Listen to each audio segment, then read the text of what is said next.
इधर कहाँ फाल्छ यो या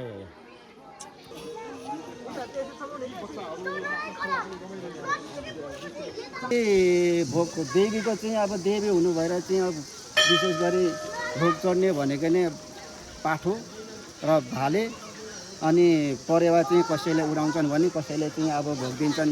मुख्य भोग दिने भनेको नै जुन चाहिँ देवीको रूपमा चाहिँ प्रकट हुनेको माछालाई चाहिँ परेवा भोग दिए परेवा खान्छन्। अरू उहाँले चाहिँ अरू चाहिँ यस्तो चाहिँ फलफुलहरू यताउति केही खानुहुन्न।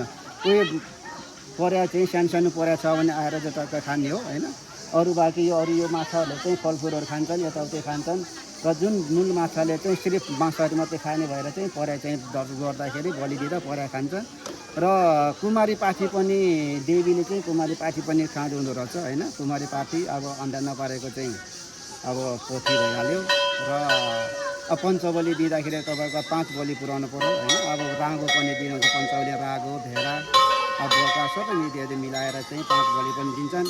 र विशेष गरी चाहिँ बोका र भाले यहाँ चाहिँ देवीको चाहिँ शक्तिपीठ हुनु गर्दाखेरि उहाँ चाहिँ विशेष गरी उहाँ चाहिँ चढ्ने भनेकै बोका र भाले कहाँ भन्यो भनेको चाहिँ अब पञ्चमी र पूर्णे र अब जस्तो अब शनिबार चाहिँ अब तपाईँ चाहिँ सार्वजनिक बिदा पनि भयो त्यसरीमा चाहिँ झन् अत्याधिक नै हुन्छन्। र नयाँ साल विशेष गरी त्यो चाहिँ एउटा हामीले चाहिँ छुट्टै यहाँको चाहिँ एउटा मेला भन्ने चाहिँ त्यस्तो पनि केही पनि छैनन्।